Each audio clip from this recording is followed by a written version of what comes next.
ನಾಡಪ್ರಭು ಕೆಂಪೇಗೌಡರ ಜನಪರ ದೂರದೃಷ್ಟಿ ಆಡಳಿತವು ನಾಗರಿಕ ಸಮಾಜಕ್ಕೆ ಮಾದರಿ. ಬಸ್ ಡಿಪೋ ವ್ಯವಸ್ಥಾಪಕಿ ಉಮಾ ಮಹೇಶ್ವರಿ ಅಭಿಮತ. ಬೆಂಗಳೂರು ಮಹಾನಗರದ ನಿರ್ಮಾತೃ ದೂರದೃಷ್ಟಿಯ ಜನಪರ ಆಡಳಿತಗಾರ ನಾಡಪ್ರಭು ಕೆಂಪೇಗೌಡರ 517ನೇ ಜನ್ಮ ದಿನಾಚರಣೆಯನ್ನ ಕೆಆರ್ಪೇಟೆ ಪಟ್ಟಣದ ರಾಜ್ಯ ರಸ್ತೆ ಸಾರಿಗೆ ಸಂಸ್ಥೆಯ ಬಸ್ ಡಿಪೋನಲ್ಲಿ ವೈಭವಯುತವಾಗಿ ಆಚರಣೆ ಮಾಡಲಾಯಿತು. ಕಾರ್ಯಕ್ರಮವನ್ನು ಜ್ಯೋತಿ ಬೆಳಗಿಸಿ ಉದ್ಘಾಟಿಸಿ ನಾಡಪ್ರಭು ಕೆಂಪೇಗೌಡರ ಭಾವಚಿತ್ರಕ್ಕೆ ಪುಷ್ಪ ನಮನ ಸಲ್ಲಿಸಿ ಮಾತನಾಡಿದ ಬಸ್ ಡಿಪೋ ವ್ಯವಸ್ಥಾಪಕಿ ಉಮಾ ಮಹೇಶ್ವರಿ, ದೂರದೃಷ್ಟಿಯ ಜನಪರ ಆಡಳಿತಗಾರರಾಗಿದ್ದ ಕೆಂಪೇಗೌಡರ ಶ್ರಮಿಕ ವರ್ಗಗಳು ಸೇರಿದಂತೆ ನಾಡಿನ ಅನ್ನದಾತರಾದ ರೈತರ ಹಿತವನ್ನ ಮುಖ್ಯ ಗುರಿಯನ್ನಾಗಿಸಿಕೊಂಡು ದಕ್ಷ ಪ್ರಾಮಾಣಿಕ ಆಡಳಿತ ನೀಡಿ ನೂರಾರು ಕೆರೆ ಕಟ್ಟೆಗಳನ್ನು ನಿರ್ಮಿಸಿ ಕುಡಿಯುವ ನೀರು ಹಾಗೂ ಬೇಸಾಯಕ್ಕೆ ಅನುಕೂಲ ಮಾಡಿಕೊಟ್ಟಿದ್ದರು. ವರ್ತಕರು ಹಾಗೂ ವ್ಯಾಪಾರಿಗಳು ವ್ಯಾಪಾರ ವ್ಯವಹಾರ ನಡೆಸಲು ಅನುಕೂಲವಾಗುವಂತೆ ಪೇಟೆಗಳನ್ನು ನಿರ್ಮಿಸಿ ಜನ ನಾಯಕರೆಂಬ ಹೆಗ್ಗಳಿಕೆಗೆ ಕೆಂಪೇಗೌಡರು ಪಾತ್ರರಾಗಿದ್ದಾರೆ. ಕೆಂಪೇಗೌಡರ ಜನಪರವಾದ ದೂರದೃಷ್ಟಿ ಆಡಳಿತವು ಇಂದಿನ ರಾಜಕಾರಣಿಗಳು ಹಾಗೂ ಜನಪ್ರತಿನಿಧಿಗಳಿಗೆ ಮಾದರಿಯಾಗಿದೆ. ನಾಡನ್ನ ಸಮಗ್ರವಾಗಿ ಮುನ್ನಡೆಸಲು ಕೆಂಪೇಗೌಡರು ನೀಡಿದ ಪ್ರಾಮಾಣಿಕ ಆಡಳಿತವನ್ನ ಇಂದಿನ ಜನನಾಯಕರು ಅನುಸರಿಸಿದರೆ ಸಾಕು, ರಾಷ್ಟ್ರಪಿತ ಮಹಾತ್ಮ ಗಾಂಧೀಜಿಯವರ ರಾಮರಾಜ್ಯದ ಕನಸು ಸಾಕಾರವಾಗುತ್ತದೆ. ಕೆಂಪೇಗೌಡರು ದಕ್ಷ ಆಡಳಿತಗಾರರು ಮಾತ್ರವಲ್ಲದೆ ಮಾತೃ ಹೃದಯವನ್ನ ಹೊಂದಿದ್ದ ಮಾನವತೆಯ ಸಾಕಾರ ಮೂರ್ತಿಯಾಗಿ ಪ್ರಜೆಗಳ ಹಿತಕ್ಕಾಗಿ ಆಡಳಿತ ನಡೆಸಿ ಇತಿಹಾಸದ ಪುಟಗಳಲ್ಲಿ ತಮ್ಮ ಆಡಳಿತವನ್ನ ದಾಖಲು ಮಾಡಿದ್ದಾರೆ ಎಂದು ಉಮಾ ಮಹೇಶ್ವರಿ ಗುಣಗಾನ ಮಾಡಿದರು. ಧರ್ಮಪ್ರಭು ಕೆಂಪೇಗೌಡ ಜಯಂತಿಯ ಅಂಗವಾಗಿ ಘಟಕದ ಸಿಬ್ಬಂದಿಗಳಾದ ಕೃಷ್ಣೇಗೌಡ, ಹರ್ಷ, ಶಶಿಕುಮಾರ್ ಅವರನ್ನು ಸನ್ಮಾನಿಸಿ ಗೌರವಿಸಲಾಯಿತು. ಕಾರ್ಯಕ್ರಮದಲ್ಲಿ ಅರುಣ್, ಕಾಂತರಾಜ್, ದೀಪಕ್, ಪುಟ್ಟಲಿಂಗು, ಮೇಲ್ವಿಚಾರಕರಾದ ಸತೀಶ್ ಕುಮಾರ್ ಹಾಗೂ ರಮೇಶ್ ಉಪಸ್ಥಿತರಿದ್ದರು. ನಾಡಪ್ರಭು ಕೆಂಪೇಗೌಡರ ಜಯಂತಿಯ ಅಂಗವಾಗಿ ಘಟಕದ ಸಿಬ್ಬಂದಿಗಳು ಹಾಗೂ ಸಾರ್ವಜನಿಕರು ಅನ್ನದಾಸೋಹವನ್ನು ಏರ್ಪಡಿಸಲಾಗಿತ್ತು. Bureau report Dr K R Neelakantha, NKS TV 4, Krishnarajpet.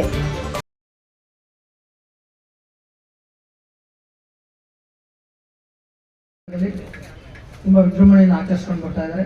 ನಾವು ಈ ವರ್ಷನೂ ಕೂಡ ಅದೇ ರೀತಿ ತುಂಬಾ ಚೆನ್ನಾಗಿ ಅಚ್ಚುಕಟ್ಟಾಗಿ ಆಚರಿಸ್ತಾ ಇದ್ದಾರೆ. ಇದೇ ರೀತಿ ದೇವರು ನಮ್ಮ ಜನ ಸಿಬ್ಬಂದಿಗಳಿಗೆ ಮುಂದಿನ ವರ್ಷಗಳಲ್ಲೂ ಕೂಡ ಹೀಗೆ ಹೆಚ್ಚಿನ ಒಂದು ಆಸಕ್ತಿ ಮಾಡಿಕೊಂಡು ಚೆನ್ನಾಗಿ ಆಚರಿಸಬೇಕು ಅಂತ ದೇವರು ಶಕ್ತಿ ಕೊಡ್ಲಿ ಅಂತ ಕೇಳ್ಕೊತಾ ನಾನು ಮಾಡ್ಕೊಂಡು ತುಂಬಾ ಅಚ್ಚುಕಟ್ಟಾಗಿ ಹೋದ ವರ್ಷಕ್ಕಿಂತಲೂ ಹೆಚ್ಚಾಗಿ ಇವತ್ತು ಅರೇಂಜ್ಮೆಂಟ್ಸ್ ಮಾಡಿದ್ದೀರಾ, ಚೆನ್ನಾಗಿ ಆಚರಣೆ ಮಾಡಿದ್ದೀರಾ. ತುಂಬಾ ಖುಷಿ ಆಯ್ತು. ಯಾಕಂದ್ರೆ ಇದೇ ಲಾಸ್ಟ್ ಒಂದು ಜಯಂತಿಗೆ ಯಾರು ಇರ್ಲಿಲ್ಲ, ತುಂಬಾ ಬೇಜಾರಾಗಿತ್ತು ಅವತ್ತು. ನಾನು ಗವಿಸಿದ್ದಪ್ಪ ಮಾತ್ರ 4-5 ಜನ ಮಾಡಿ ಕ್ಲೋಸ್ ಮಾಡಿದ್ವಿ. ಕೆಲವರು ಗೊತ್ತಾಗಿರುತ್ತೆ ಅದು ಯಾವ ಜಯಂತ್ಯೋತ್ಸವ ಅಂತ ಹೇಳೋದಿಲ್ಲ. ಆದ್ರೆ ಇದು ತುಂಬಾ ಚೆನ್ನಾಗಿ ಅಚ್ಚುಕಟ್ಟಾಗಿ ಮಾಡಿದ್ದೀರಾ. ಯಾವ್ದಿಲ್ಲ ಅಂದ್ರೆ ಒಗ್ಗಟ್ಟಿರ್ಬೇಕು.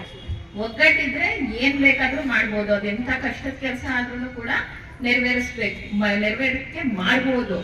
ಆ ರೀತಿ ನಿಮ್ಮಲ್ಲಿ ಒಳ್ಳೆ ಒಗ್ಗಟ್ಟಿದೆ, ಚೆನ್ನಾಗಿ ಮಾಡಿದೀರಾ. ಇದೇ ತರ ಪ್ರತಿ ವರ್ಷನೂ ಈ ಆಚರಣೆ ಕಂಟಿನ್ಯೂ ಆಗ್ಬೇಕು ಅಂತ ನಾನು ಆಶಿಸ್ತೀನಿ. ಈ ಒಗ್ಗಟ್ಟು ಕೂಡ ಹೀಗೆ ಇರಬೇಕು ಅಂತ ಆಶಿಸ್ತೀನಿ. ಮೊದಲನೇ ಪಾಯಿಂಟ್. ಎರಡನೇದಾಗಿ ಆಗ್ಲೇ ಇವರು ತುಂಬಾ ಚೆನ್ನಾಗಿ ಮಾತಾಡಿದ್ರು ಕೃಷ್ಣೇಗೌಡರು. ನಂಗೆ ತುಂಬಾ ಖುಷಿ ಆಯ್ತು. ಅವರು ಈ ಡಿಪಾರ್ಟ್ಮೆಂಟ್ ನಮ್ಗೆ ಅನ್ನ ಹಾಕಿದೆ. ಎಲ್ಲ ವೇದಿಕೆ ಮೇಲೆ ಆಸೀನರಾಗಿರ್ತಕ್ಕಂಥ ಘಟಕ ವ್ಯವಸ್ಥಾಪಕರು ಮತ್ತು ಹಿರಿಯ ಚಾಲಕರು ಮತ್ತು ಸಿಬ್ಬಂದಿ ಮೇಲ್ವಿಚಾರಕರು ಮತ್ತು ಲೆಕ್ಕಪತ್ರ ಮೇಲ್ವಿಚಾರಕರು ಮತ್ತು ಎಲ್ಲ ಸಮಸ್ತ ಸಿಬ್ಬಂದಿ ವರ್ಗದವರೆಗೂ 517ನೇ ಕೆಂಪೇಗೌಡ ಜಯಂತಿಯ ಶುಭಾಶಯಗಳನ್ನು ಕೋರ್ತೇನೆ. ನಾಡಪ್ರಭು ಕೆಂಪೇಗೌಡರು 1510 ಜೂನ್ 17ರಂದು ಯಲಹಂಕದಲ್ಲಿ ತಂದೆ ಕೆಂಪನಂಜೇಗೌಡ ಮತ್ತು ತಾಯಿ ಲಿಂಗಾಂಬೆ ಉದರದಲ್ಲಿ ಜನಿಸ್ತಾರೆ. ಅವರು ಈ ಯುದ್ಧ ಮತ್ತೆ ಹೋರಾಟದಲ್ಲಿ ಅವರ ತಂದೆಯವರ ಜೊತೆಗೆ ವಿಜಯನಗರ ಸಾಮ್ರಾಜ್ಯದಲ್ಲಿ ಕೂಡ ಹೋರಾಟ ಮಾಡ್ತಾರೆ. ಮಲ್ಲಯುದ್ಧದಲ್ಲಿ ಕೂಡ ತಿರುಮಲ ನಾಯಕರನ್ನು ಸೋಲಿಸ್ತಾರೆ. ಆ ಕಾರಣದಿಂದಾಗಿ ಎಲ್ಲ ಸ್ಪರ್ಧೆ ಮತ್ತು ಯುದ್ಧಗಳಲ್ಲಿ ಗೆಲ್ಲುವುದರಿಂದ ಅವ್ರನ್ನ ಯಲಹಂಕದಲ್ಲಿ ಪಟ್ಟಾಭಿಷೇಕಕ್ಕೆ ಏರಿಸ್ತಾರೆ. ಪಟ್ಟಾಭಿಷೇಕ ಏರಿಸಿದ ನಂತರ ಎಲ್ಲ ಯಲಹಂಕದ ಉಸ್ತುವಾರಿ ಅವ್ರ ಜವಾಬ್ದಾರಿಗೆ ವಹಿಸ್ತಾರೆ. ಹಾಗಾಗಿ ನೆಕ್ಸ್ಟ್ ವಿಜಯನಗರ ಸಾಮ್ರಾಜ್ಯದ ಹೆಸರಾಗಿರ್ತಕ್ಕಂಥ ಕೃಷ್ಣದೇವರಾಜರು 1509ರಲ್ಲಿ ಪಟ್ಟಾಭಿಷೇಕ ಏರುತ್ತಾರೆ.